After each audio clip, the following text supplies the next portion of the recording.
Pope in Venice, art is a city of refuge for humanity. Addressing artists in the Giudecca's women's prison facility in Venice, Pope Francis invites everyone to imagine a world where no human being is considered a stranger. The world needs artists. This was the message Pope Francis imparted on Sunday morning as he met with a group of artists the Holy See is exhibiting at its pavilion at the Venice Art Biennale.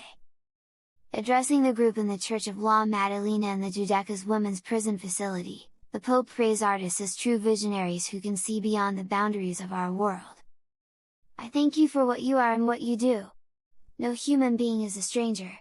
Beside you, I do not feel like a stranger," he said, "I feel at home."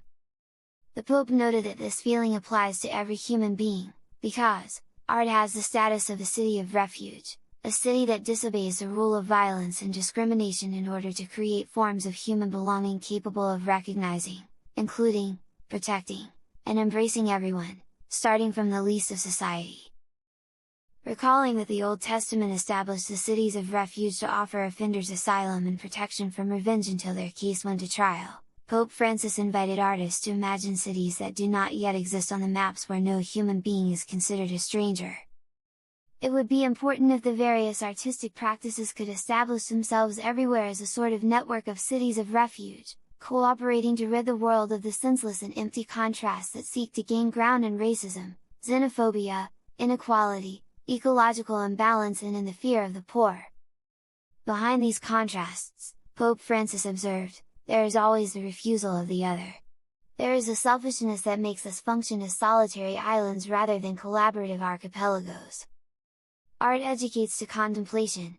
Pope Francis then delved into the title chosen for the Holy See's pavilion at the Art Biennale of Venice, "With My Eyes."